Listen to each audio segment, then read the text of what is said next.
Soyez les bienvenus.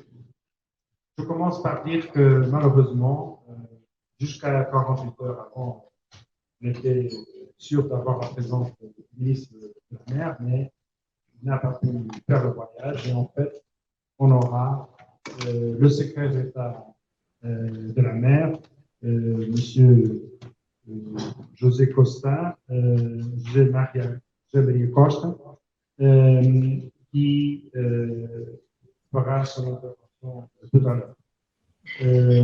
L'idée, c'est que, comme vous savez, nous organisons cela en tant que une espèce de session de rappeler l'importance de la réunion des Nations Unies sur les océans qui aura lieu à Lisbonne le 28 juin, qui est d'ailleurs, comme vous savez, co-organisé par le Kenya et le Portugal. Et c'est pourquoi j'ai à ma part Julie Wanakani, qui est l'ambassadrice du Kenya à Paris et qui dira quelques mots tout de suite après. Après, je demanderai à Olivier Poivre d'Arvor, qui est l'ambassadeur de France pour les enjeux maritimes, qui est en ce moment au Maroc, mais gentiment a accepté de faire une intervention. Justement, il était très engagé dans l'organisation du One Ocean Summit à Brest et il nous parlera en fait un petit peu de Brest à Lisbonne et ce que cela représente. Puis ce sera à mon secrétaire d'État de faire son intervention et après on aura les échanges entre nous, commençant notamment par l'intervention de la directrice adjointe du cluster maritime français, Marie-Noëlle Igné-Dièvre. Donc, je dirais que quelques mots pour expliquer pourquoi le thème qui a été choisi, l'innovation dans l'économie bleue, parce que je pense que je prêche à des convertis. Donc, tout ce qui est aussi un enjeu pour Lisbonne, notamment dans le domaine de la protection des océans, dans le contrecarrer la prolifération de déchets plastiques, augmenter notre ambition pour les négociations du BBNJ. Tout cela, je crois, est bien compris en France. Dans d'autres Blue Talk, c'est-à-dire dans d'autres réunions semblables, dans d'autres pays où ce degré de conscience de l'importance et de l'urgence de ces problèmes, peut-être que le thème aurait dû être différent.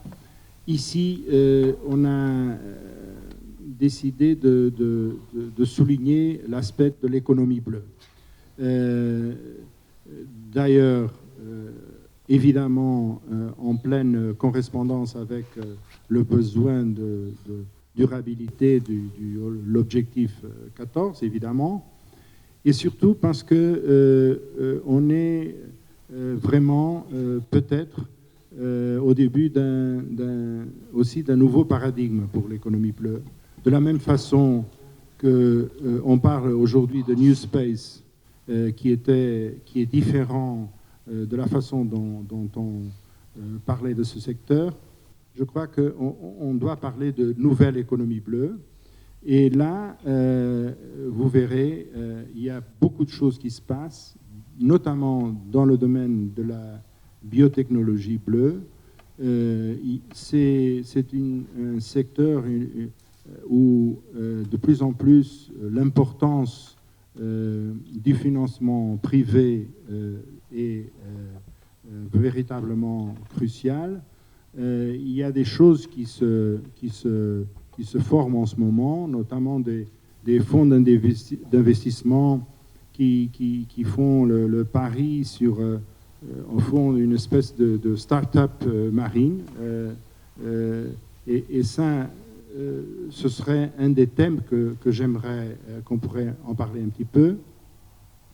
Et pour ne pas trop profiter de mon temps de parole, je vous dirais une autre idée force que je crois on a déjà commencé à avoir la pleine conscience depuis quelque temps, c'est-à-dire l'importance du nexus entre l'océan et le climat,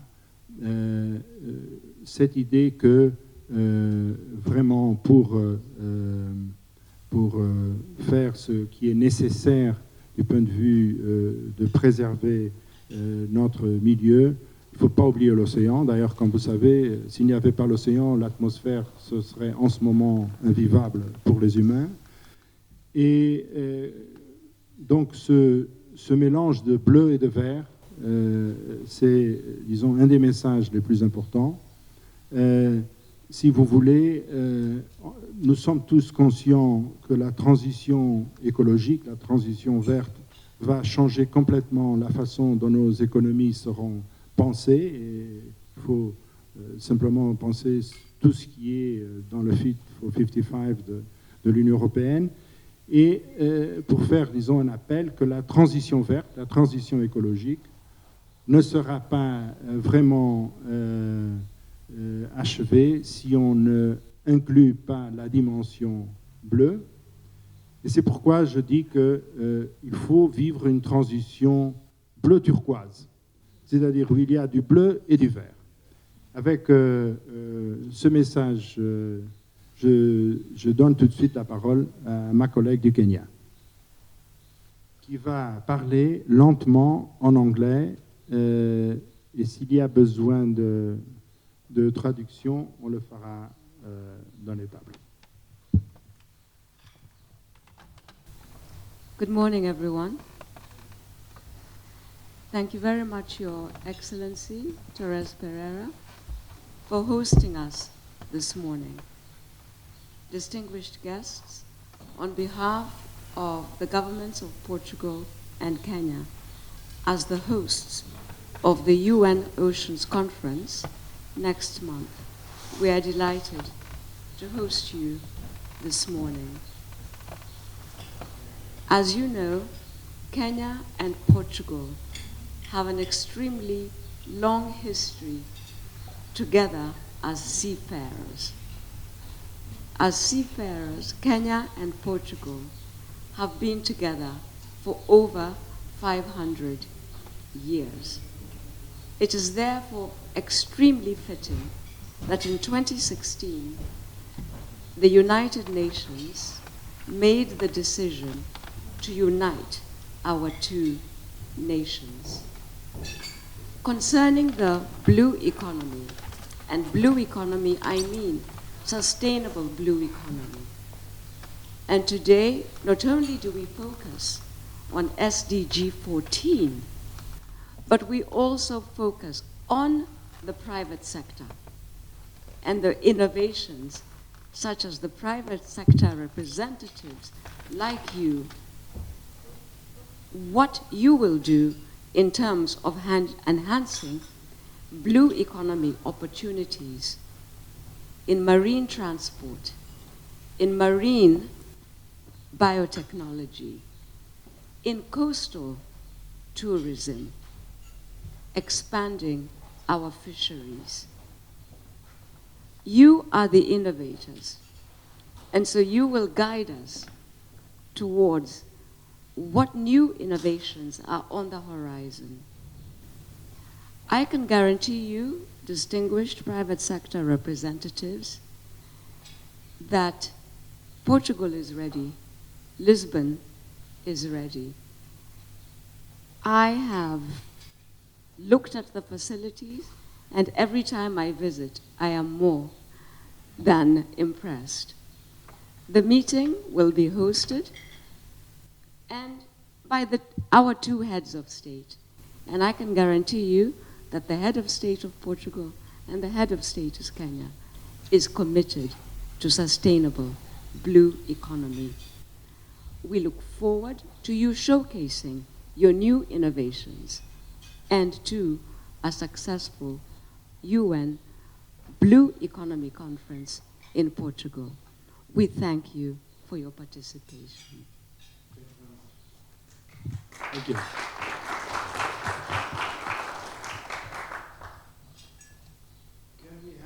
Can we have l'ambassadeur Olivier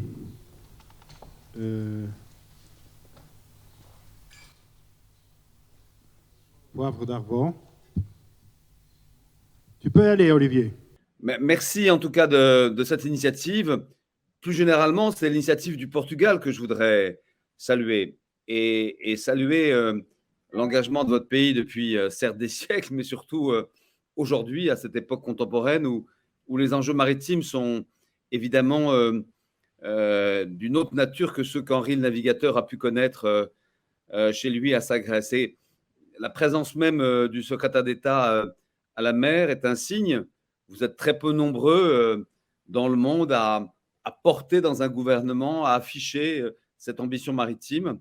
Comme vous le savez, dans quelques heures, nous aurons un gouvernement français et j'espère qu'il y aura une ministre ou un ministre de la mer qui succédera à Annick Girardin.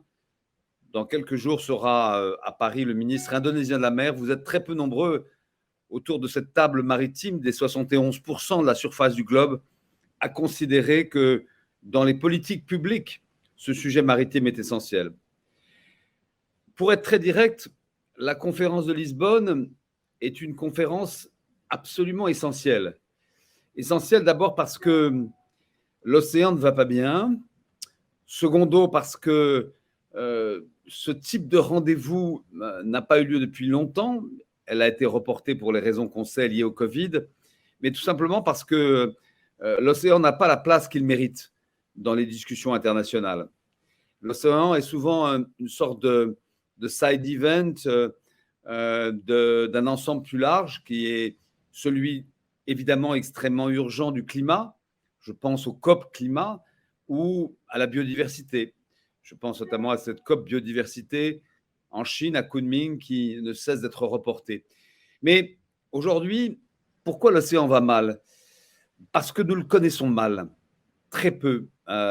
Nous avons commencé à l'explorer il y a 5-6 siècles, ou en tout cas, sinon explorer l'océan, mais utiliser l'océan. Et c'était à l'époque une économie bleue un peu noire, dont le trafic évidemment d'esclaves était une des clés, mais nous ne le connaissons que depuis que nous nous y intéressons véritablement, à cette réalité maritime, à l'apport absolument essentiel pour notre survie, pour notre oxygène, pour le puits de carbone que représentent les océans.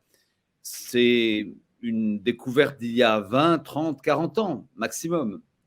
Et cette conscience de l'océan, évidemment, elle s'incarne au niveau des Nations Unies, mais elle est probablement le fait et la responsabilité des États pour qui c'est aussi ce que l'ambassadeur appelait en effet l'économie bleue, mais je l'appellerais plus généralement d'ailleurs une sorte de blue soft power, ou de blue power. On parle beaucoup du soft power culturel, le blue power en l'occurrence pour des pays européens, je pense à l'Espagne, je pense au Portugal, je pense à la France, je pense au Royaume-Uni, mais je pense aussi à un certain nombre de pays d'Afrique. Et je voudrais saluer ici l'engagement tout à fait remarquable du Kenya depuis longtemps, avec sa grande façade maritime, avec une culture maritime importante, et saluer à cette occasion aussi l'ambassadrice. Alors nous sommes aujourd'hui à un moment que Peter Thompson, l'envoyé spécial des Nations Unies, m'a présenté il y a quelques mois comme un moment crucial.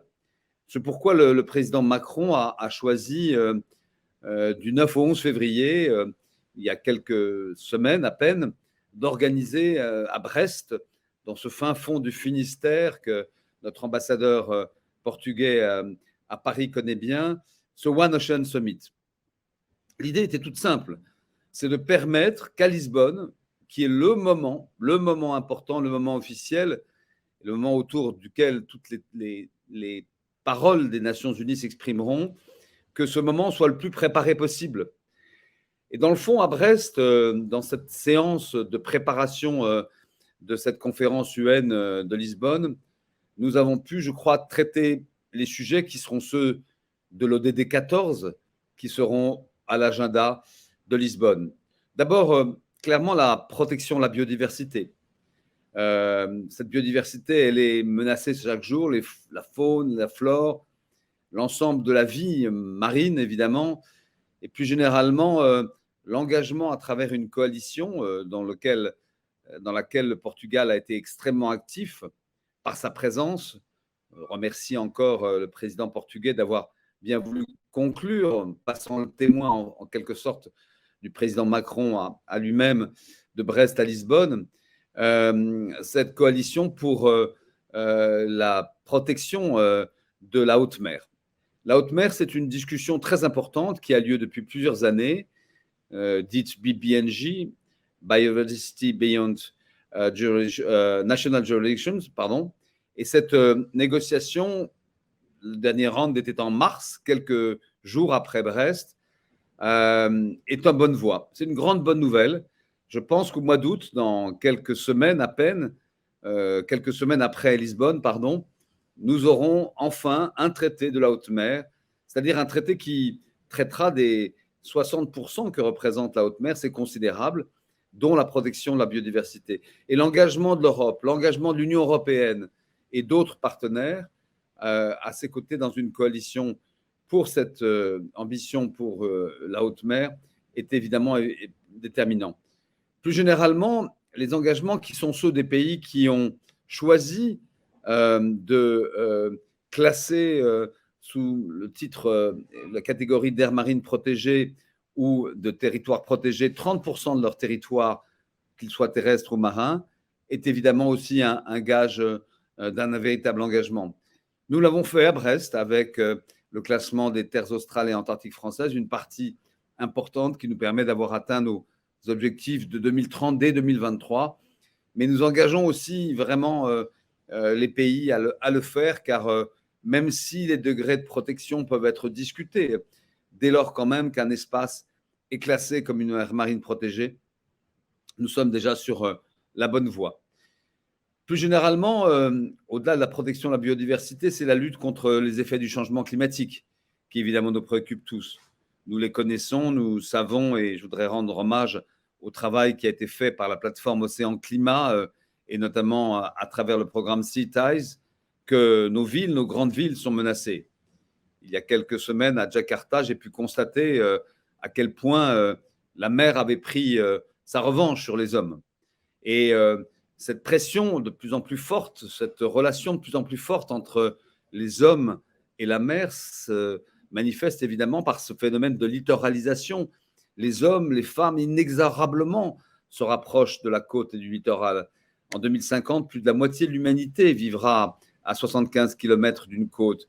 C'est-à-dire que cette pression que nous exerçons à travers évidemment notre consommation, à travers l'urbanisation souvent anarchique, à travers les déchets rejetés par la terre, puisque 80% des déchets qui se trouvent plastiques, qui se trouvent en mer, viennent de la terre, eh bien tout ça évidemment fait mal à la mer.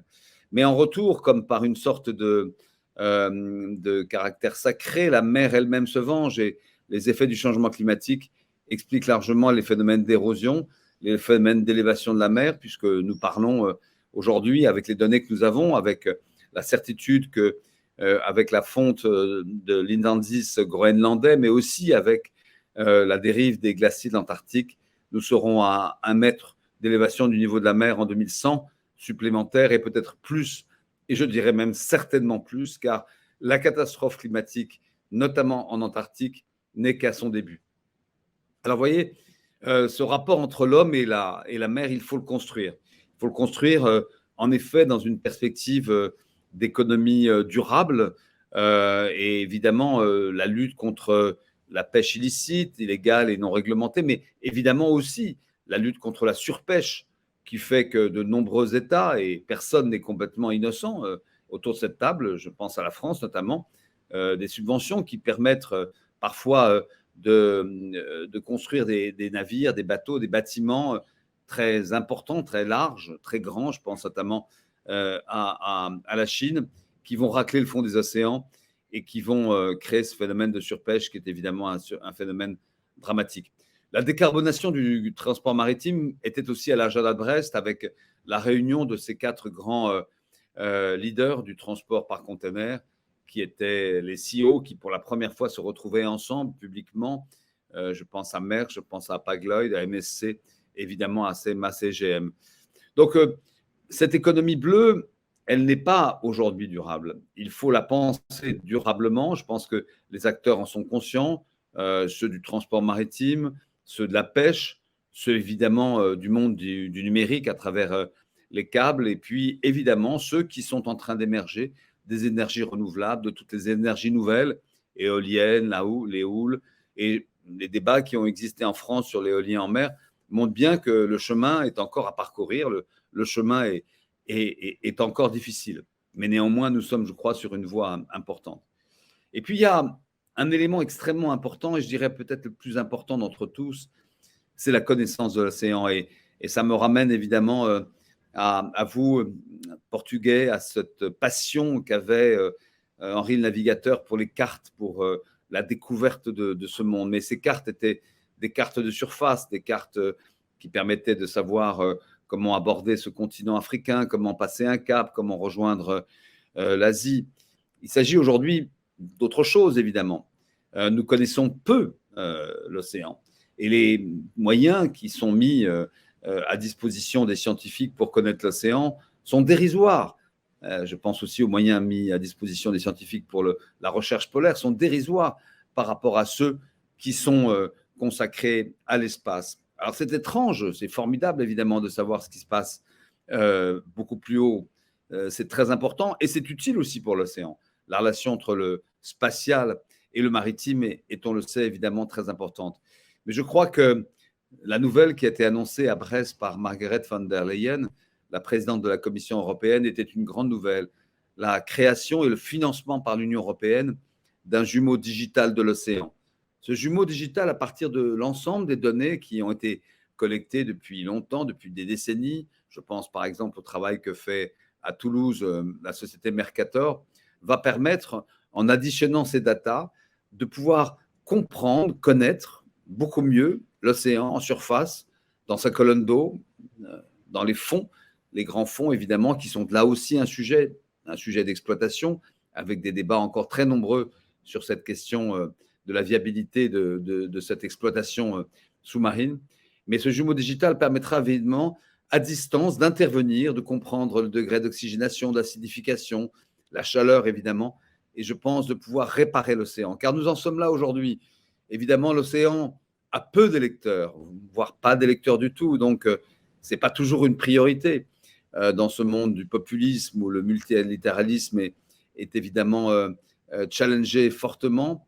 Mais je crois que ce qui va se passer à Lisbonne est capital. Capital, non pas pour les Nations Unies, non pas pour tel ou tel pays, qu'importe celui qui a le leadership, mais capital pour l'humanité. Car une partie des solutions à nombre de nos problèmes se trouve dans l'océan, mais aussi une partie des tensions. Je n'ai pas évoqué ici les tensions géopolitiques, mais la mer, ça n'est pas que de la biodiversité, ce n'est pas que cet espace qui fait rêver certains et qui fait peur à d'autres, c'est évidemment aussi un espace de tension. On le sait, en mer du Chine méridionale, on sait que l'importance que l'armement représente, le réarmement naval partout dans le monde, et notamment l'importance que la Chine, première puissance navale dans un an ou deux, en termes de tonnage, représente. On sait aussi qu'en Arctique, où les enjeux sont majeurs, où la question du commerce maritime qui pourrait être déplacé du sud au nord à travers des routes maritimes qui malheureusement se découvrent en raison du changement climatique. On sait aussi que ces tensions vont être grandes dans un espace relativement limité, qui est celui de l'Arctique, où nous trouvons les grandes puissances, la Chine, les États-Unis, mais évidemment la Russie, qui contrôlera une partie des routes, et puis les grandes puissances de l'OTAN. Donc, le monde de demain, le monde d'aujourd'hui, le monde d'hier l'était, mais le monde de demain sera véritablement maritime, avec des enjeux, des défis. Et la conscience que vous avez, y compris en organisant cette séance aujourd'hui, est une conscience très universelle. Au Maroc, où le secrétaire d'État ira, je crois, dans quelques jours, elle est puissante. Tanger Med est un exemple même d'une vision royale portée par un souverain qui sait à quel point les enjeux maritimes sont importants. Ce sont aussi évidemment ces enjeux de migration que nous connaissons, hélas, tant, et je pense notamment au continent africain où je me trouve aujourd'hui. Voilà, vous dire que du 27 juin au 1er juillet se jouera une partie encore assez discrète pour l'opinion publique. J'espère que grâce au travail inlassable des organisateurs du Kenya, du Portugal, ce moment sera historique. Et puis, j'en profite pour vous dire qu'à cette occasion-là, le président Macron, qui sera présent le 30 juin, présentera la candidature de la France avec le Costa Rica pour organiser cette prochaine conférence des Nations Unies après Lisbonne en 2024 ou 2025. Pour nous, la mer compte et nous voulons véritablement, avec le sentiment qu'elle est une chance pour nous, mais nous voulons véritablement aussi également la protéger. Merci à vous toutes et merci à vous tous. Merci, Monsieur l'ambassadeur. Merci, Madame l'ambassadrice et Monsieur le secrétaire d'État.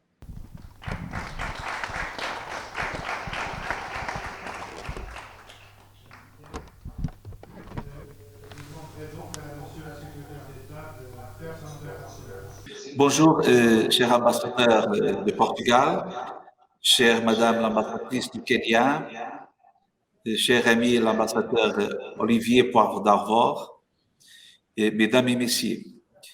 En première fois, mes compliments à monsieur l'ambassadeur du Portugal et la félicitation pour l'organisation de cette Blue Talk avec la coopération de la République du Kenya et aussi du cluster maritime de Paris, de France, excusez-moi. L'océan est un vaste espace continu qui berce la biodiversité de notre planète et joue un rôle vital dans le système climatique et le cycle de l'eau. Malgré l'attention médiatique suscitée par les problèmes liés au changement climatique, à la pollution plastique et à la pêche illégale, non déclarée et non réglementée, la santé de nos océans continue de décliner. La stratégie nationale de la mer, approuvée pour Portugal, repose sur l'importance des connaissances scientifiques pour la protection des océans, la valorisation des services écosystémiques marins et la reconnaissance du rôle en tant que vecteur de développement durable. En même temps, les connaissances scientifiques sont importantes pour les secteurs traditionnels et émergents de l'économie bleue. À ce titre, la stratégie comprend des actions ciblées visant à retenir et à attirer des talents et des investissements pour valoriser notre science à l'international en favorisant les environnements collaboratifs à potentiel d'innovation. À cette fin, le Portugal a mobilisé de nombreux instruments financiers dédiés au développement des connaissances scientifiques, au développement des capacités de recherche océanique et à la promotion du transfert des technologies marines. Le Portugal est fermement convaincu de la connaissance des océans sera la clé pour débloquer et résoudre de nombreux problèmes des générations présentes et futures. Il est pleinement déterminé à trouver des moyens de l'améliorer. Conformément à cette conviction, le Portugal est conscient que le tremplin générateur des connaissances est la recherche et que la recherche océanique est à la fois insuffisante et coûteuse.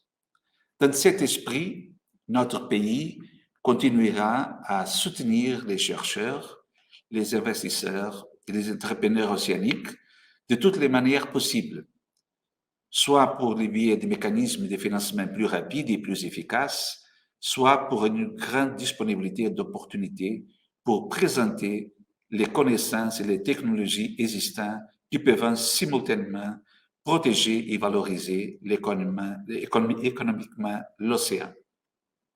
C'est l'idée qui soutient le Forum sur l'économie et l'investissement bleu durable, un événement spécial de la Conférence des Nations Unies sur les océans, uniquement dédié à combler les déficits des financements des océans et à permettre l'impulsion dont la recherche océanique a besoin depuis très longtemps.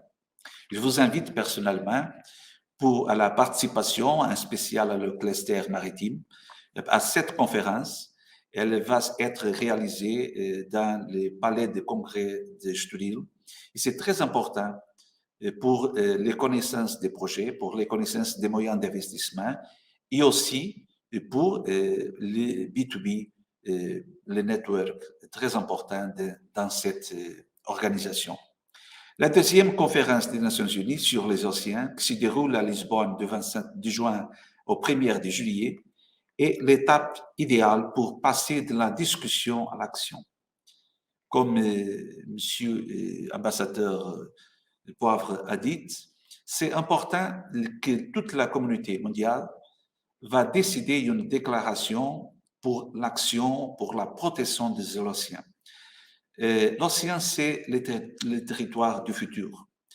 Et nous devrons faire tout notre effort, les États, les entreprises, les organisations non gouvernementales, pour faire un tour de force, pour faire la préservation de notre océan et en même temps la classification de 30% des aires marines protégées. C'est très important pour le futur, pour les futures générations. Le Portugal espère que les engagements ambitieux pris lors de la conférence conduiront à la pleine mise en œuvre des cibles de l'ODE 14, de l'initiative 30 pour 30, visant à la protéger 30% des océans d'ici 2030. Et au soutien des actions prévues et futures de la décennie des Nations Unies pour les sciences océaniques au service du développement durable. Seulement, une ambition très forte et une action élevée peuvent atteindre les résultats de l'océan que nous voulons en 2030. Un océan propre, un océan sain et résilient, un océan prévisible, un océan sûr, un océan productif et durablement exploité, un océan transparent et accessible et un océan qui nous inspire. Je vous remercie de votre attention et j'espère vous accueillir à la 10e Conferência das Nações Unidas sur les océans à Lisbonne. Até breve, contamos com todos vocês em Lisboa, a bem dos oceanos.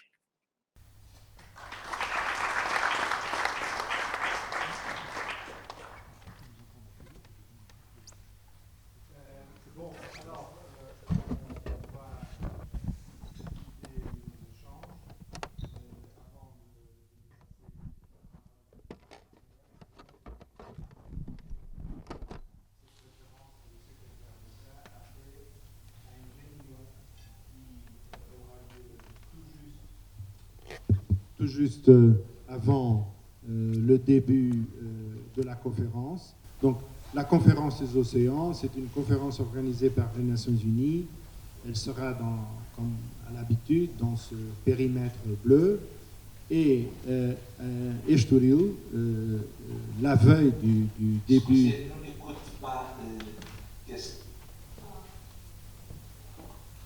É preciso que haja som de todo. Et donc, il y aura au Palais des Congrès de Estoril une réunion qui est entièrement dédiée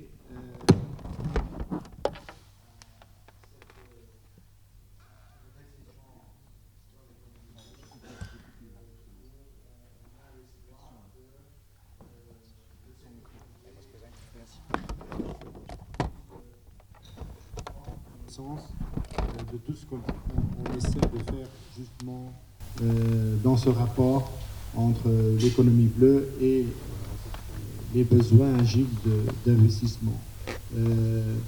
Notamment, il y a des fonds qui se constituent un peu à la façon d'autres fonds pour aider des start-up marines.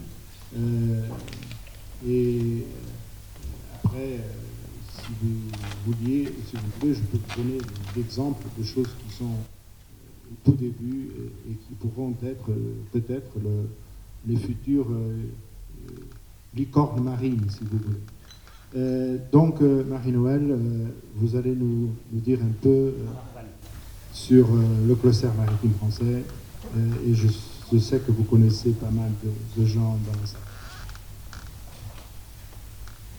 Merci. Vous m'entendez? Bonjour à toutes et à tous. Tout d'abord, avant de dire quelques mots du cluster et d'engager les discussions avec nos invités, je voulais vous remercier, Monsieur l'ambassadeur. Je suis très honorée ce matin et j'ai été très honorée d'avoir été associée à la préparation de ce petit déjeuner, de Blue Talk. Merci effectivement au Portugal de nous donner aussi cette opportunité de se rencontrer ce matin. Aux côtés donc de votre secrétaire d'État et ravi aussi de retrouver Olivier Prado-Davor avec qui le cluster aussi a collaboré tout au début de l'année.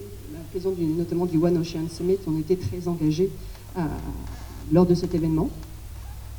Donc merci beaucoup pour l'organisation de ce petit déjeuner. Voilà, merci à l'équipe de l'ambassadeur de l'avoir mis sur pied. Alors, le cluster, effectivement, vous êtes nombreux et nombreuses à le connaître, mais quelques mots pour ceux qui, effectivement, le connaissent un petit peu moins. Le cluster, c'est une association professionnelle qui existe depuis 2006, qui a été créée pour rassembler les acteurs de tout l'écosystème, maritime, de l'industrie, les services, les activités maritimes de toute nature. C'est aujourd'hui 430 entités membres, entreprises de toute taille, des fédérations sectorielles, des pôles de compétitivité, des associations, des laboratoires, des centres de recherche, des écoles, des universités, des collectivités, des acteurs économiques locaux, ainsi que la Marine nationale. Le CEMEF est au service de ses membres. Et il est là pour faciliter le développement de leur business, créer des synergies. Et il accompagne ses membres dans leur développement en France, en Europe et à l'international. Et alors, comme on est invité par le Portugal, je voulais aussi vous indiquer aussi que nous sommes aussi, depuis plusieurs années, engagés dans le développement pour renforcer la place des entreprises françaises à l'international. Et nous collaborons déjà et nous avons des partenariats avec les chambres de commerce françaises à Singapour, en Norvège, depuis quelques jours aussi avec la Grèce. Et donc on est, je dirais, très engagés justement pour développer davantage les coopérations bilatérales avec nos acteurs comme les chambres de commerce, avec l'ambassade aujourd'hui. Et donc je me réjouis vraiment de ce petit déjeuner ce matin. Alors le cluster, c'est aussi un acteur qui permet aussi d'agréger différents éléments, notamment des chiffres pour qu'on représente l'économie, le poids de la France, de l'économie maritime. Et en agrégeant tous les chiffres communiqués par nos fédérations sectorielles, nous pouvons vous dire aujourd'hui aussi que l'économie maritime de la France, c'est 90 milliards de valeur de production et 386 000 emplois. Le cluster est engagé dans différents enjeux au niveau maritime. Alors, je ne vais pas tous les citer aujourd'hui, ce matin, mais je pense que le plus important, c'est l'engagement de tous les acteurs aujourd'hui dans le développement durable. Et le cluster a créé, et on a présenté au One Ocean Summit, une coalition d'acteurs engagés pour le développement durable dans le transport maritime. Et on travaille actuellement sur la création d'un institut, MIT 2050, pour justement travailler collectivement, aller vers un chemin, une feuille de route pour accélérer la transition éco-énergétique du secteur maritime. On est engagé dans différents domaines aussi de l'économie maritime pour innover. Et je pense que le mieux maintenant, c'est de donner la parole aux acteurs et aux membres du cluster qui sont engagés dans l'innovation. Et donc j'ai souhaité, en préparant ce petit déjeuner avec vous, inviter effectivement des acteurs qui étaient déjà très engagés, qui développent des relations déjà avec le Portugal, qui seront présents notamment aussi à Lisbonne au mois de juin. Et donc je pense qu'on peut engager le débat. Donc je propose dans la salle que les membres du cluster aussi qui sont invités prennent la parole Et pour lancer les débats, j'ai proposé aussi que Ève Raymond, qui est la directrice internationale du Polmer, puisse vous présenter aussi ses actions avec le Portugal.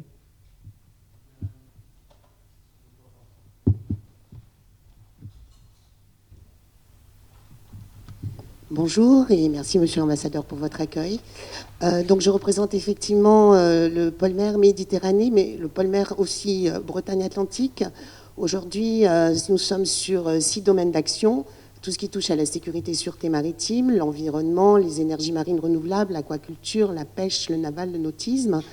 Donc nous avons aujourd'hui plus de 900 membres. Nous sommes basés sur la région, alors pour le Polmer Méditerranée, sur la région Provence-Alpes-Côte d'Azur et Occitanie et Corse, et pour le Polmer Bretagne, bien sûr, sur la Bretagne, la Loire-Atlantique. Donc nous travaillons de concert sur l'international en tout cas. Vraiment, les pôles, ce sont des clusters où vraiment l'innovation est dans l'ADN des pôles. L'objectif, c'est vraiment de développer des projets innovants. Aujourd'hui, les pôles existent depuis 2004. C'est quasiment presque 1000 projets innovants qui ont été développés depuis. Ça représente plus de 800 millions d'euros de fonds publics.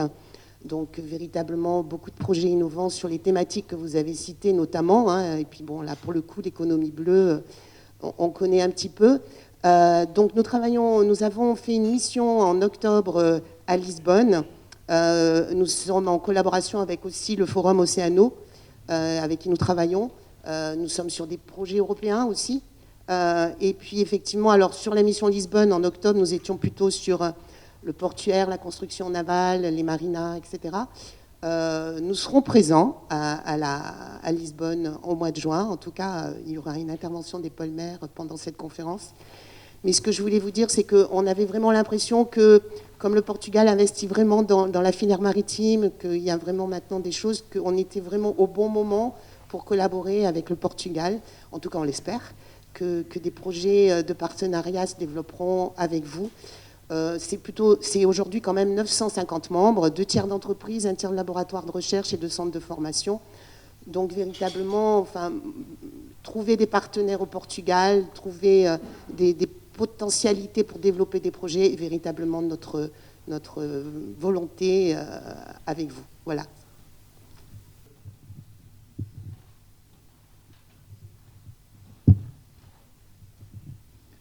Merci beaucoup, Monsieur l'Ambassadeur, Madame l'Ambassadeur aussi. Claude Fromageau de Respect Océan. Peut-être que je vais évoquer quelques points. Le premier, c'est que j'apprécie beaucoup, Monsieur l'Ambassadeur, l'économie bleue turquoise. Il me semble qu'une des vocations et une des missions qu'on va devoir partager, c'est le fait d'entraîner les humains avec les non-humains sur la question du continuum entre océan et terrestre. Il va falloir qu'on mobilise les terrestres à comprendre un peu mieux leur impact, mais aussi leur dépendance de l'océan. La biodiversité est certainement un des leviers, un des moyens pour attirer, mais ce n'est pas le seul, un des moyens pour attirer la conscience des gens sur cette espèce de vision complètement globale entre physique, chimie, océano, etc. Il me semble que nous devons troisième point, faire très attention à la question de la finance. Je fais partie du Global Partnership Business et Biodiversité, dont je suis le chair à la CBD.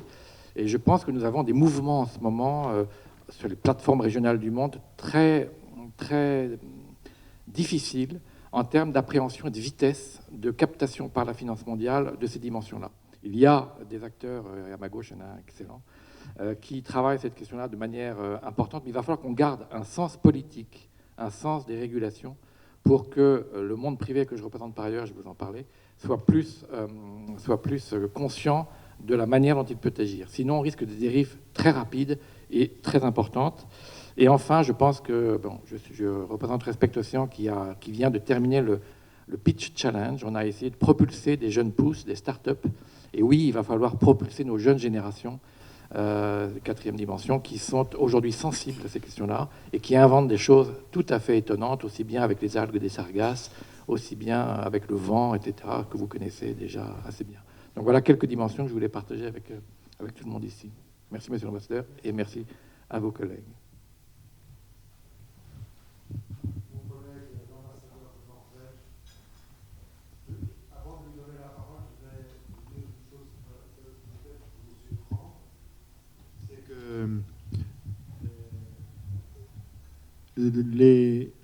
le nombre de publications scientifiques sur biotechnologie en Europe.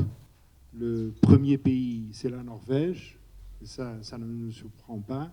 Le deuxième pays, c'est le Portugal. Monsieur l'ambassadeur. Merci beaucoup pour cette introduction et encore merci pour l'initiative. Et comme vous le savez, donc la Norvège est bien sûr un pays très attaché à la mer et aux océans. Et je salue aussi notamment la coopération avec les pôles ou avec le cluster maritime français.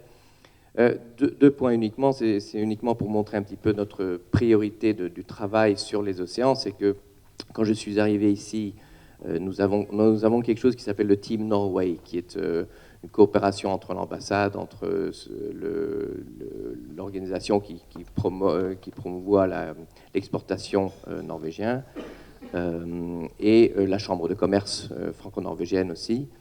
Et on avait une stratégie il y a quelques années sur l'énergie, surtout sur l'énergie, sur la coopération bilatérale France-Norvège. Maintenant, nous l'avons étendue à voir, disons, le Norvège comme pays d'océan et la coopération océanique. Parce que ce n'est pas uniquement l'énergie, c'est vraiment dans tous les domaines. Et ça, c'est maritime, marin, pêche, énergie, etc. Donc ça, c'est extrêmement important. Donc là, on a un travail et un grand engagement. On voit maintenant, bon, bien sûr, sur les renouvelables, il y a une activité très, très grande et un grand intérêt des entreprises norvégiennes pour développer ceci dans beaucoup de pays, et entre autres en France et au Portugal et d'autres endroits. Ça, c'est une chose. Et l'autre chose, c'est uniquement aussi pour exactement sur la question financement. Ce qui pourrait être intéressé, par exemple, c'est une compagnie comme Aker qui maintenant commence un fonds d'investissement géré par l'ancien directeur du fonds souverain norvégien. Donc une expérience du fonds souverain qui va transmettre dans une compagnie comme Aker, on parle de grandes sommes. Je ne pourrais pas vous nommer maintenant tout de suite, mais ils vont commencer donc pour créer vraiment un fonds d'investissement surtout dans les océans, énergie bien sûr, mais dans le domaine maritime. Donc ça, il y a un développement, et là, les entreprises voient vraiment que c'est vraiment un business à faire, et c'est ça qui est intéressant. Merci.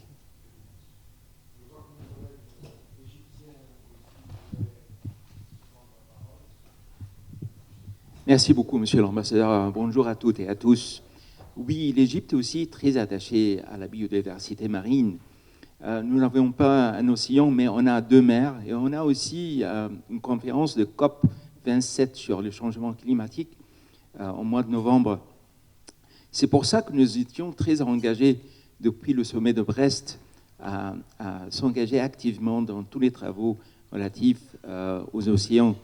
Et après Brest, et pour préparer la conférence de Lisbonne, l'Égypte a travaillé sur l'UNESCO, puisque l'UNESCO, c'est une agence onusienne qui coordonne le travail sur la décennie des océans, et aussi, en même temps,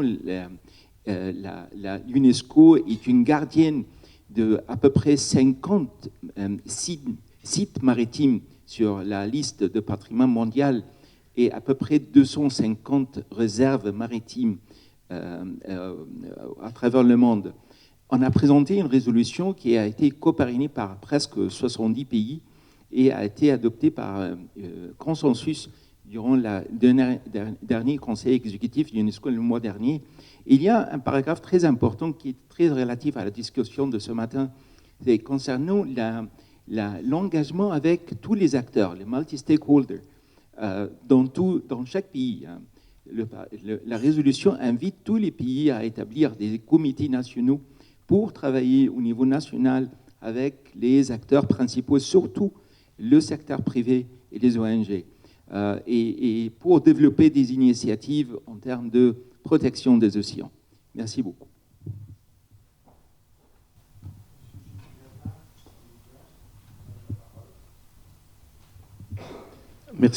Merci beaucoup pour votre invitation. Donc Gilles Briata, je suis secrétaire général du groupe Société Générale. À juste titre, les intervenants ont commencé à parler du financement qui est toujours capital. Je voulais juste dire que je vous encourage tous à bien réfléchir au rôle des banques, qui sont loin d'être le seul mode de financement, hein, mais les banques sont intéressantes moi je le vois dans notre exemple vis-à-vis de l'océan, hein. Je pense pour deux raisons en ce qui nous concerne en tout cas. D'abord, elles connaissent certains des clients importants pour l'avenir de l'océan depuis 20 ans, 30 ans. Nous, par exemple, comme d'autres grandes banques françaises, on est traditionnellement assez fort en shipping, hein, donc on finance les grandes sociétés de transport maritime, cruciales surtout en ce moment de difficultés logistiques. Et on a une connaissance client qui fait qu'on a été parmi les premiers à adopter ce qu'on appelle les principes de Poséidon, Poseidon Principles, qui ont été très mal pris au début par certains clients, mais en leur expliquant, alors qu'il n'y avait absolument pas de normalisation, et l'idée bien française, et d'ailleurs européenne, pas seulement française, qui est on normalise d'abord, on discute après, qui a ses avantages, son charme, et puis qui a une longue série d'échecs par ailleurs. Je suis un ancien fonctionnaire français, hein, donc je ne me moque pas de ça, j'admets tout à fait que c'est comme ça. Mais ce qui est intéressant, c'est que ces principes-là ont été développés à un moment où les clients hésitaient beaucoup. Ils disaient, vous ne vous rendez pas compte, changer une flotte. Et l'objectif était de faire la transition ensemble. Parce que discuter avec son banquier, c'est jamais drôle, mais en même temps, ils se sont dit, si une banque décide d'aller dans cette direction-là pour rendre le transport maritime plus durable, et même totalement durable à terme, c'est que ça doit être une évolution lourde. Et je peux vous dire, enfin, voyant les conversations qu'on me donne, les comptes rendus de tout cela avec nos grands clients, l'évolution est réelle. La prise de conscience est réelle. Ce n'était pas du tout gagné il y a quelques années. Ce n'est pas à cause de nous. Ce que je veux dire, c'est qu'on peut vous aider à mieux comprendre ce qu'attendent certains clients. Ceux qui ont l'air très réticents le sont peut-être pas autant. Certains le sont réellement, donc là, c'est ton tact, et là, la normalisation devra régler le problème. Mais pour d'autres, plus on coopère ensemble pour la transition, mieux ça sera. Parce que lutter contre l'industrie, surtout dans l'industrie mondiale, c'est un combat compliqué, hein, dont on ne connaît pas l'issue. Le deuxième domaine dans lequel nous sommes très actifs,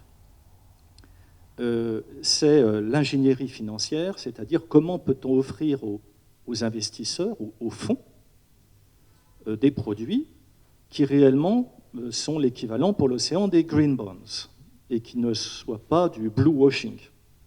Ça, c'est de la technique, c'est de la science aussi. Donc on a besoin de caution scientifique, on a besoin aussi d'une normalisation. Alors pour ça, réellement, nous sommes les premiers à réclamer une normalisation européenne. On l'a fait d'ailleurs pour les green bonds, et c'est très bien, parce que sinon n'importe qui peut arriver avec des green bonds, des blue bonds. Mais on a fait quelques émissions qui sont certainement perfectibles, mais qui ont suscité un immense intérêt. Et ça, pour une banque, c'est capital. Ça veut dire qu'il y a, et ce n'est pas étonnant, une clientèle, mais qui veut des garanties. Et là encore, pour que les produits que nous structurons soient considérés comme vraiment utiles, la coopération entre tous les acteurs est absolument nécessaire, et très en amont. Et sur le Green Bonds, on avait beaucoup de craintes vis-à-vis de la Commission européenne. La réalité est qu'ils sont très exigeants, mais qu'ils vont remettre de l'ordre dans le marché. Et ça, c'est ce que nous souhaitons, naturellement. Voilà, merci.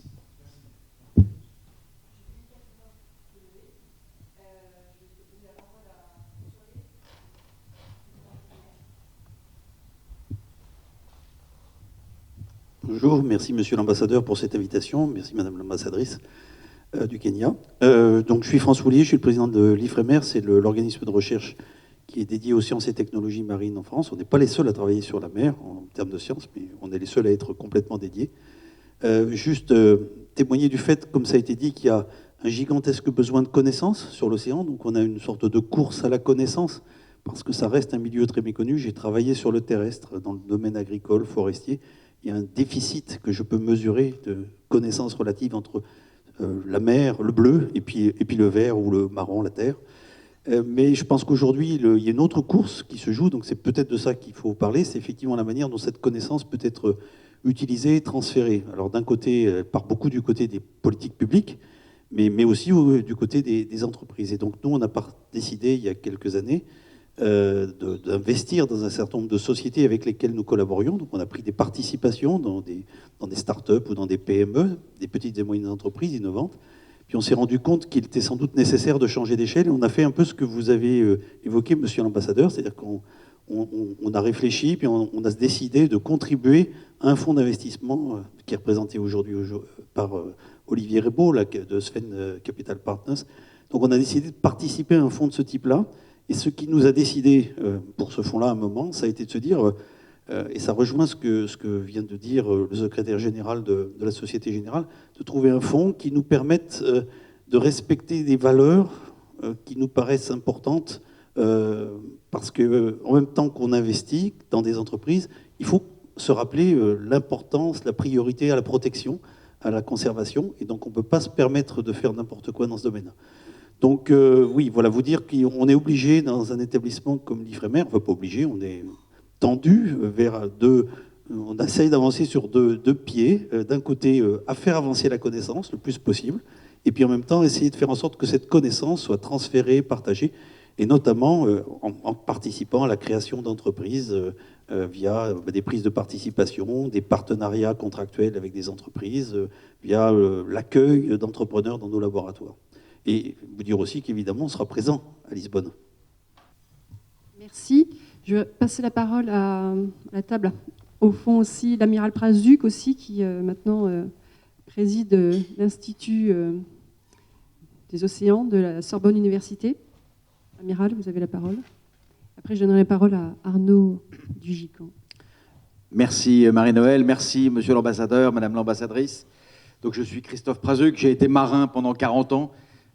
J'ai été chef d'état-major de la marine avant de rejoindre le monde de la connaissance. Alors pas le monde de la connaissance à Ifremer, mais le monde de la connaissance à Sorbonne Université. Et contre l'intuition initiale, Sorbonne Université est une grande université des sciences de l'océan, une des premières dans le monde. Et donc la connaissance, comme à Ifremer, c'est à la fois c'est une nécessité, c'est l'objet qui est transmis par la formation, le lien avec les jeunes générations. C'est également un moteur pour l'action pertinente. Pour bien agir, il faut bien comprendre ce qu'on va faire. Et puis, c'est également un moteur de l'innovation. Et ça, l'innovation dans l'économie bleue, c'est quelque chose d'assez compliqué. On voit bien qu'il y a des mécanismes pour créer des start-up à partir d'inventions qui sont faites dans les différents laboratoires. C'est plus difficile d'aller travailler avec des grandes entreprises. Ce qu'on essaye de faire, ce qu'on essaye de mettre en place, et ça demande une méthode et de descendre à des grains assez fins pour arriver à mettre en face d'un ingénieur qui exprime un besoin, un chercheur qui a une solution et une compétence. Voilà.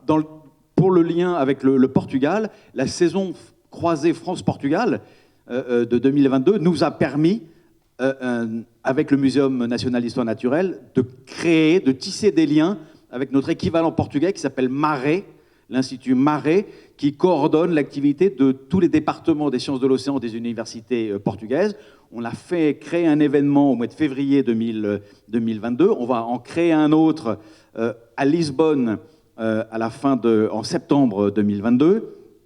Et aujourd'hui, dans ces événements, il s'agit plutôt de parler au grand public, plutôt de se faire rencontrer les chercheurs, mais nous avons l'ambition d'aller plus loin. Nous avons l'ambition de construire des programmes de recherche communs entre l'Institut de l'Océan et MARE, d'échanger des professeurs, d'échanger des étudiants et de travailler dans le domaine de l'innovation. On a permis déjà les premières rencontres entre des start-up portugaises et des start-up françaises, par exemple dans le domaine des algues. Voilà. Merci. Bien. Arnaud Martins, donc, qui représente le GICAN et qui développe l'international avec qui je travaille au quotidien. Bonjour, merci Marie-Noëlle. Bonjour Monsieur l'ambassadeur, Madame l'ambassadrice. Merci pour l'invitation. Donc effectivement, le GICAN qui représente la construction navale, 250 entreprises, donc la plupart des chantiers navals français, civils, de défense et dual. Et effectivement, nos adhérents sont très impliqués dans tout ce qui est innovation. La décarbonation. La semaine dernière, on était au salon Evolution sur l'hydrogène, où une dizaine de nos adhérents étaient exposés. Ça fait partie des thématiques sur lesquelles on travaille aussi effectivement avec la Norvège. Et donc nous, on est vraiment très ouverts et à disposition des entreprises portugaises, norvégiennes et égyptiennes. Nos entreprises sont déjà présentes dans ces pays, mais pour développer ces coopérations. Il y a 1 mois et demi, nous avons lancé la 2e promotion de nos startups, donc qui s'appelle StiStart, un programme d'accompagnement de startups dans le domaine maritime évidemment.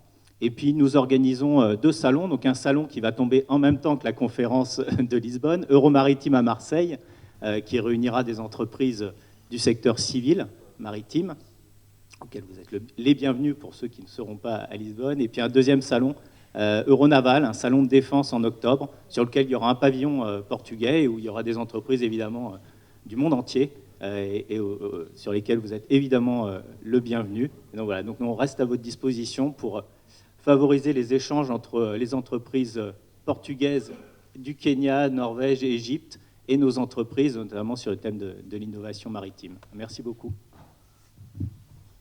Merci. On va passer la parole à la table. Jacques Géraud, qui est responsable institutionnel du groupe CMA-CGM. Merci Marie-Noël. Monsieur l'ambassadeur, mesdames, messieurs, ce que je constate aujourd'hui, c'est que toutes les interventions qui viennent de se dérouler vont dans le même sens, ce qui est extrêmement positif. Je suis conseiller effectivement du groupe CMA-CGM, mais dans une vie antérieure, j'ai été préfet de région, et notamment aussi directeur de cabinet de certains ministres, comme celui de la Défense. Et à ces occasions-là, j'ai pu voir combien la question de la gouvernance, combien la question de l'enthousiasme qui doit régner sur le fait de développer des écosystèmes était primordial. Le représentant de la Société Générale a évoqué d'une certaine manière aussi ce sujet de manière très pertinente. Alors, qu'est-ce que je veux dire ? Je veux dire par là que j'ai vu donc à ces époques que dans le domaine de l'aéronautique, les entreprises françaises, petites, moyennes, grandes, ont su créer un véritable écosystème dynamique de solidarité, d'entraide, qui a permis de faire émerger des quantités de jeunes pousses devenues ensuite des entreprises extrêmement dynamiques et compétitives. Je crois que la question se pose aujourd'hui de la même manière dans le domaine maritime. Et le GICAN, d'ailleurs, pourrait, pour la France, être l'outil de départ de cette organisation. Nous travaillons beaucoup trop en silo. Pourtant, les entreprises sont très volontaristes.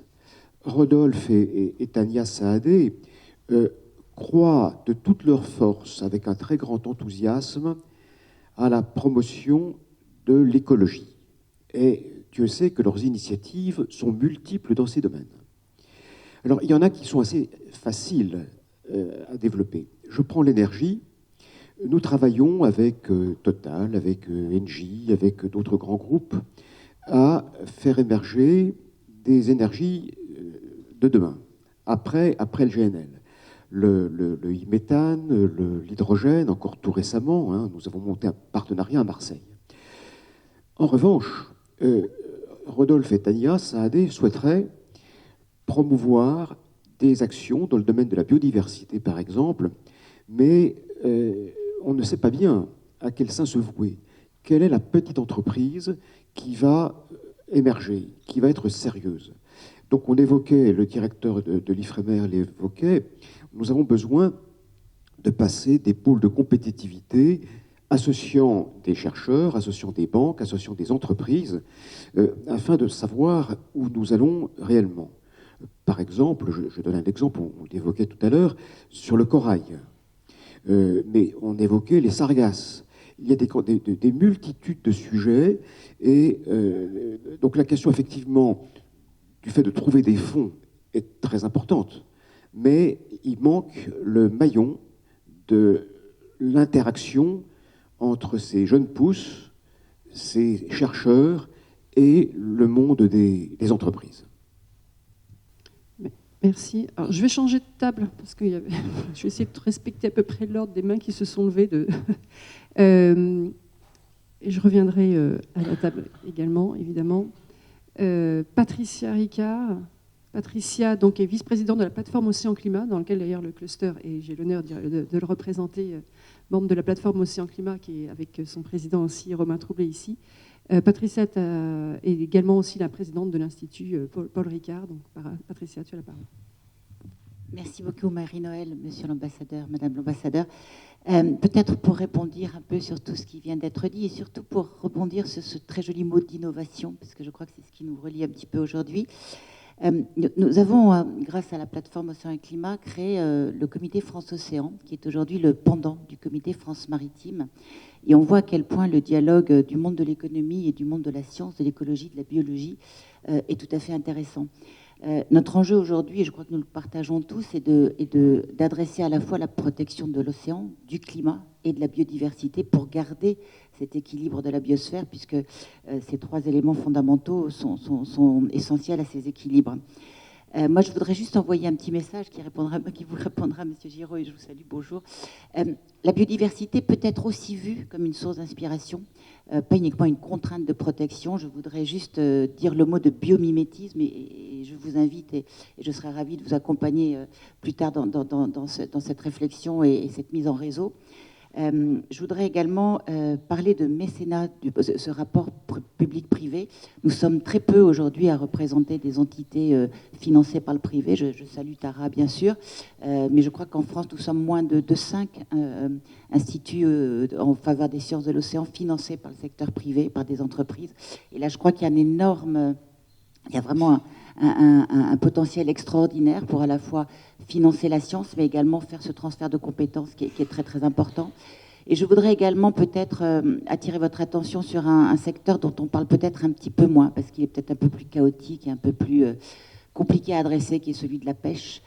Nous sommes dans une période où la sécurité alimentaire va être terriblement exacerbée par le changement climatique. Et je pense que la pêche doit être notre rendez-vous, car les solutions existent. L'aquaculture pratiquée durablement selon les principes de la science de la durabilité. Et je vous invite à vous rapprocher de l'IRD pour explorer un peu cette histoire de science de la durabilité qui consiste à adresser plusieurs objectifs de développement durable à la fois. Voilà, je crois que nous avons énormément de solutions. Je suis d'accord avec vous, monsieur.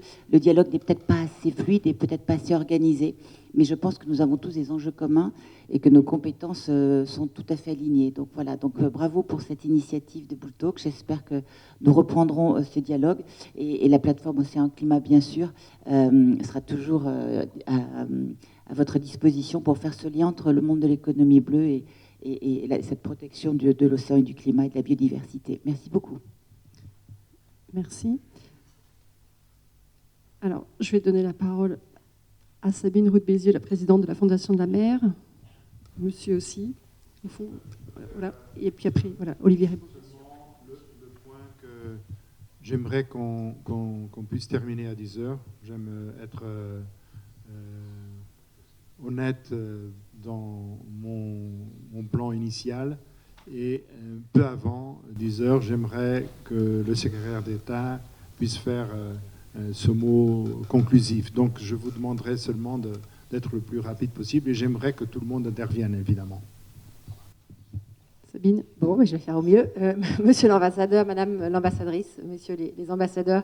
Donc, moi, je suis Sabine Roux-Bézieux, présidente de la Fondation de la Mer, donc des nombreuses fondations et associations engagées pour la défense de l'océan et une économie bleue durable dans notre pays. Je voudrais rebondir sur deux éléments que vous avez mentionnés, monsieur l'ambassadeur, tout à l'heure. D'abord, l'idée de changement de paradigme. Je pense que l'océan est clairement l'espace dans lequel ce changement de paradigme va devoir se mettre en œuvre. Je prends un exemple, c'est celui des grands fonds marins. Évidemment, depuis des décennies, cet Eldorado des grands fonds marins pour les terres et métaux rares fait rêver des industriels. Et on s'aperçoit, et c'est une étude qui est en cours de la Fondation de la Mer, que finalement peut-être que les enjeux économiques pour les grands fonds marins ne sont pas là où nous le pensons depuis des décennies, mais plutôt vers ce que vous évoquiez également, à savoir les biotechnologies marines. Et donc les enjeux qui vont être, et la manière dont l'AIFM et la communauté internationale va s'intéresser à ces fonds marins et construire collectivement une stratégie de ce patrimoine commun de l'humanité, je pense, va être très significative de la manière dont collectivement nous allons aborder cet espace qui est commun à tous les humains. Le deuxième élément que vous évoquiez, c'est l'océan grand oublié. L'océan est souvent traité comme un side event ou un sujet de côté. Et alors je voulais vous proposer que pour un prochain Blue Talk, on passe de l'innovation dans l'économie bleue à l'innovation bleue dans l'économie. Pourquoi ? Parce que c'est vraiment le leitmotiv de la Fondation de la mer, c'est de dire la mer n'est pas réservée aux seuls marins et aux seuls membres de l'économie maritime, mais la mer, c'est l'enjeu des Français, des Européens, de l'humanité. Et c'est vraiment pour moi le prochain challenge que nous avons à rencontrer. Et nous, à la Fondation de la mer, nous avons développé des outils justement pour embarquer les entreprises, pas uniquement les entreprises maritimes, mais l'ensemble des entreprises, dans cette transformation majeure. C'est un référentiel qui s'appelle Ocean Framework et un label Ocean Approved qui ont été largement déployés et expliqués à l'occasion du One Ocean Summit. Mais vraiment, l'objectif, c'est de dire l'ODD 14, ce n'est pas la responsabilité de CMA-CGM, du GICAN, c'est la responsabilité de chacun parce que le commerce mondial, les câbles maritimes concernent chaque entreprise et tout le monde a un impact sur l'océan et tout le monde peut agir. Et pour commencer, les entreprises et l'économie, pas uniquement l'économie bleue. Merci.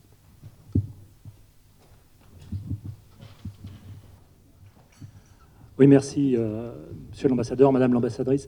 Je suis Bruno David, je suis le président du Muséum national d'histoire naturelle. Je ne peux évidemment que me réjouir en tant qu'établissement qui travaille beaucoup sur la connaissance et notamment sur le marin, et l'amiral Prazuc en a parlé. Nous faisons partie de l'Alliance Sorbonne Université et de l'Institut de l'Océan, bien sûr. Là, je vois très très bien les relations entre les entreprises et la connaissance. Et je ne peux que me réjouir des progrès qui sont faits, où les entreprises viennent chercher de la connaissance, où la connaissance se met au service des entreprises. Il y a une symbiose qui est en train de s'installer, qui est très dynamique et qui est très encourageante pour l'avenir, parce que ça permettra d'aborder les sujets de l'océan de manière raisonnée, rationnelle, et sans doute peut-être en réfrénant certains appétits, certes, mais en avançant conjointement.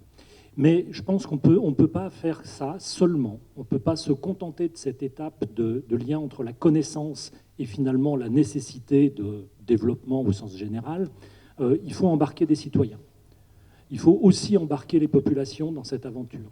Et une façon de le faire, et je voulais le dire à travers ce que fait notamment le Muséum national d'histoire naturelle, c'est la science participative.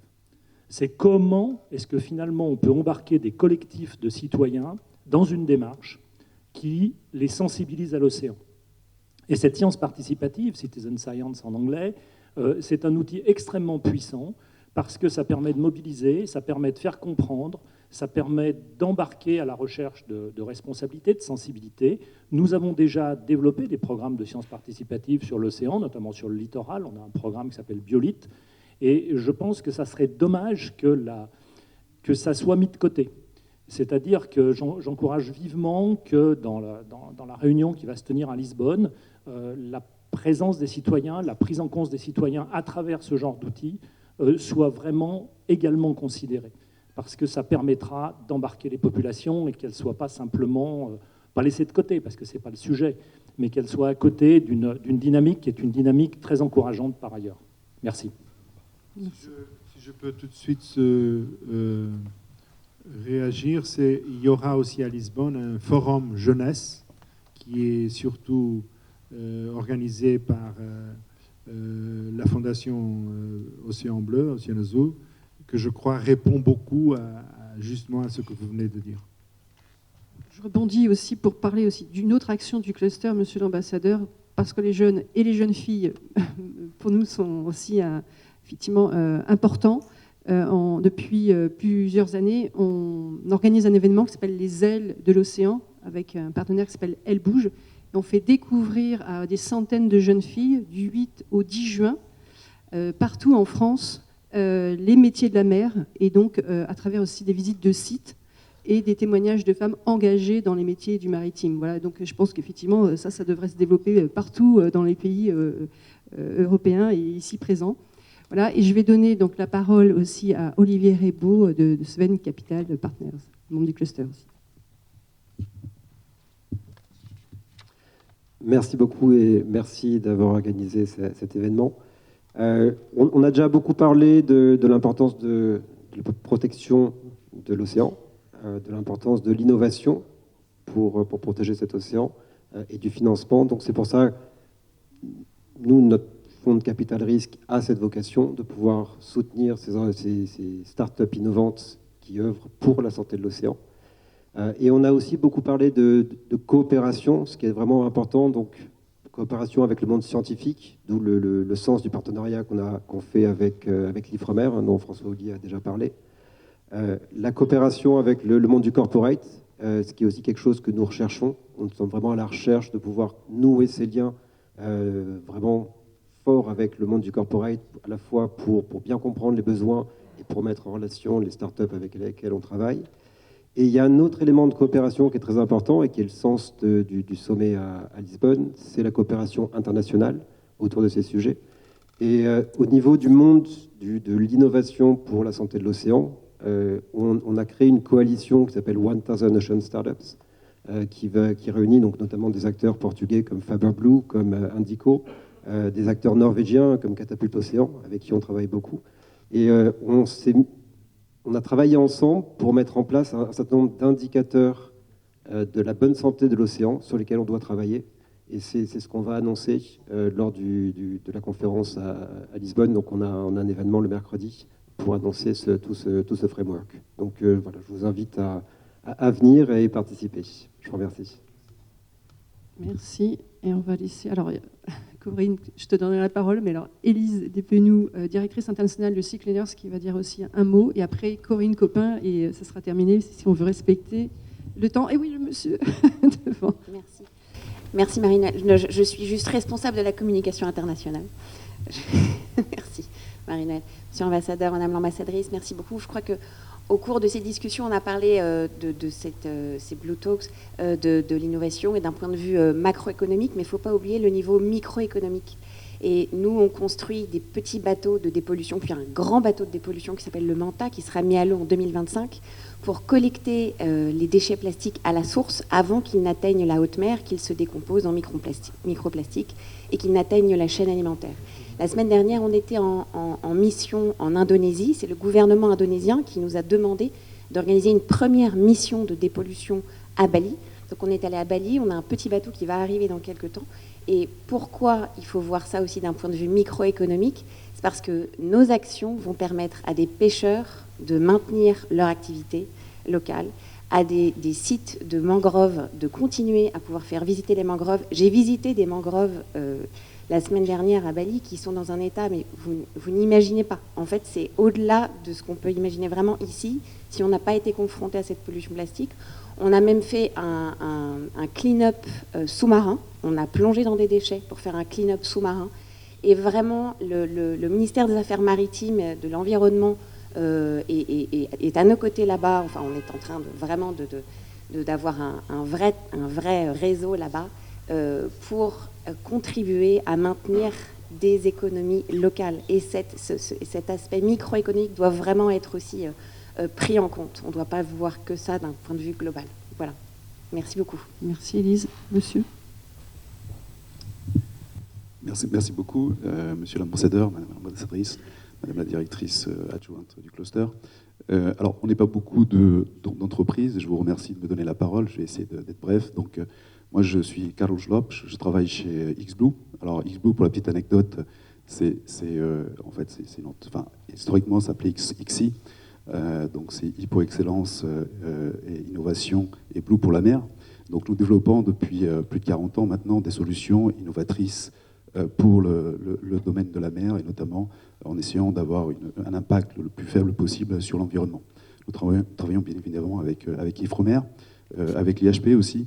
Donc, on essaie de répondre à cette ambivalence qui est, comme vous l'avez souligné, essayer de continuer à découvrir nos fonds marins, puisque paradoxalement, on connaît mieux l'espace que le fond marin, tout en essayant d'avoir un impact environnemental le plus faible possible. Pour vous donner quelques exemples, on a développé notamment des solutions qui permettent, on a parlé des pêcheurs, des solutions qui permettent d'identifier dans un banc si le banc est pêchable, si on a les bonnes tailles de poissons, etc. On a développé un drone aujourd'hui qu'on vend depuis 5 ans à la plupart des instituts. On discute aussi avec l'Institut portugais. J'espère j'y suis d'ailleurs, je pars demain. J'espère qu'on va arriver à quelque chose qui permet typiquement de remplacer en fait un kata hydrographique, océanographique, de manière complètement autonome, qui consomme 100 fois moins, qui a un impact qui est complètement négligeable par rapport au bateau et qui nous permettra de continuer à découvrir les fonds marins, encore une fois, sans avoir à déployer des moyens qui sont aujourd'hui, je pense, d'un autre temps, en tout cas. Et pourquoi est-ce que je m'adresse à vous? Parce que je pense qu'on a besoin de vous, les institutionnels. Pourquoi? Parce que moi, je suis confronté à un problème, c'est que mes clients me disent, mais attendez, Monsieur Lopez, c'est très intéressant ce que vous faites. Moi, j'ai 4 bateaux hydrographiques. Ok, ça consomme, c'est polluant, etc. Votre solution coûte un petit peu plus cher que celle de vos concurrents. Voilà. Et on a besoin de vous pour cette prise de conscience, pour nous aider, parce que bien évidemment, alors pour faire une analogie, on parle beaucoup de voitures électriques. Bah, les voitures électriques, c'est plus cher. On sait qu'on doit y aller. Je ne sais pas si ça sera électrique, ça sera autre chose, mais on a besoin des pouvoirs publics, en tout cas, pour donner ce coup de pouce et pour pousser. Et je pense que dans quelques années, on aura des solutions qui seront en plus tout à fait compétitives d'un point de vue économique. Je tenais à dire que, bon, malheureusement,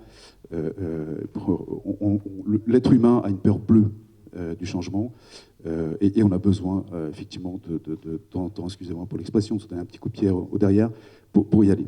Et puis je terminerai par un petit mot. Je ne veux pas paraître impertinent, mais je pense que le temps des talks est passé. Il faut maintenant qu'on passe au temps des actions.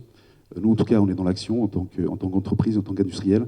Et bien évidemment, nous serons très heureux de pouvoir travailler avec vous, avec vos institutions, pour vous faire découvrir nos solutions qui répondent à l'ensemble des enjeux dont on vient de parler ce matin. Merci beaucoup. Merci. On va donner la parole à Corinne Copin. En tout cas, vous voyez, Monsieur l'Ambassadeur, je crois qu'on a une volonté des acteurs ici de collaborer davantage, de coopérer davantage avec vous, avec les entités aussi du Portugal. Donc, il faut qu'ensemble, collectivement, qu'on travaille sur tous les enjeux maritimes. Donc, voilà. Corinne. Merci de me donner la parole, Marie-Noël. Je représente Monsieur Calcagno, le directeur de l'Institut océanographique Fondation Albert Ier, Prince de Monaco, pour rappeler que le Prince organise la Monaco Blue Initiative depuis une dizaine d'années, dans lequel la finance bleue et la Blue Economy est partie prenante avec de grands acteurs bancaires et d'assurance. Et je vous invite donc à vous renseigner sur cette plateforme d'échange qui regroupe politiques, scientifiques, finance et citoyens. Et par ailleurs, son Altesse Sérénissime sera présente aussi à Lisbonne. Et je vous invite sur un side event consacré au pôle le 28 juin à 18h. Les places étant restreintes, merci de m'indiquer si vous souhaitez y venir. Je rappelle aussi que l'Institut océanographique, c'est le musée de Monaco, qu'il a été créé par le prince Albert Ier, qui a fait beaucoup de campagnes océanographiques et a permis de connaître de nombreuses choses en provenance des fonds marins, et qui a qui a fait beaucoup de campagnes aux Açores, et donc qui a participé à la connaissance océanographique. Je tiens aussi à remercier de la part de M. Calcagno le gouvernement portugais qui s'investit justement dans la Monaco Blue Initiative depuis plusieurs années, et merci pour m'avoir donné la parole. Je crois que ma collègue doit partir parce qu'elle doit prendre un avion, et on lui souhaite tout le bien dans le voyage. Peut-être que donc on pourra faire la clôture avec l'intervention de Monsieur le secrétaire d'État. Merci, Monsieur l'Ambassadeur, et merci à tous pour la très intéressante question. Je pense que la parole la plus importante en ce moment, c'est la coopération internationale, mais aussi la coopération au sein de la communauté européenne. Nous avons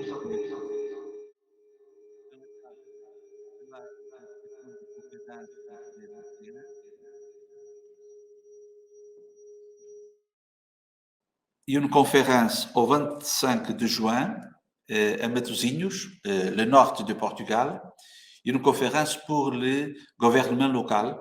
C'est aussi un espace très intéressant de débat de l'engagement de la population et aussi de tous les gouvernements locaux, parce que le sujet de la santé de l'océan, c'est un problème de tous. Et l'engagement des populations et des populations côtières sont très, très importants. Je pense que dans les prochaines décennies, nous avons une croissance de 3 ou 4 domaines le transport maritime. Et nous avons aussi la transformation, la décarbonisation, green shipping, avec une grande opportunité pour les chantiers navals, pour la transformation, mais aussi dans les énergies renouvelables océaniques. Nous avons aussi des nouveaux services. Nous avons aussi la monitorisation de toutes les infrastructures offshore, et nous avons le domaine de la connaissance et l'industrie dans le domaine de la robotique sous-marin, mais des autres services, parce que nous avons des nouvelles professions pour cette ère d'énergie. L'agriculture, c'est important, la nouvelle agriculture, avec l'équilibre, avec le moyen, la bioéconomie bleue. Il y a beaucoup de recherches, beaucoup de centres de compétences à faire des choses nouvelles, des algues et des autres domaines d'investigation.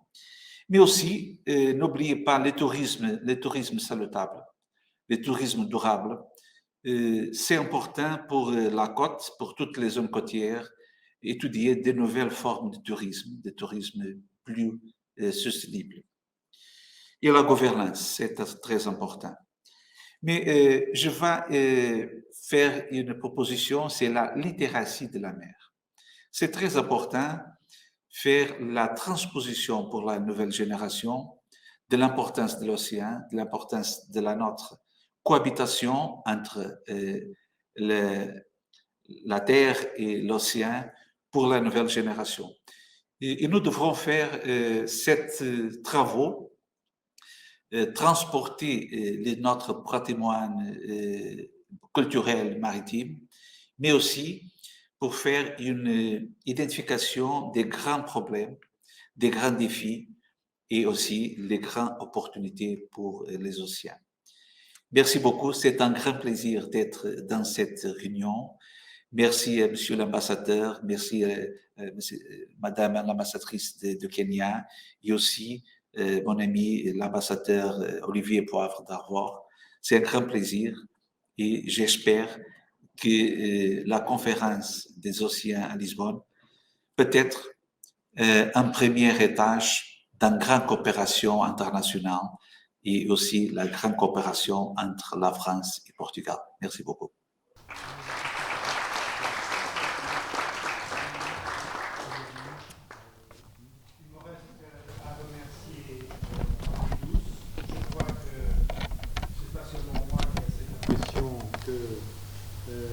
Ça vaudrait la peine de continuer ce genre de réunion, de possibilités d'acteurs de différents secteurs de pouvoir se parler.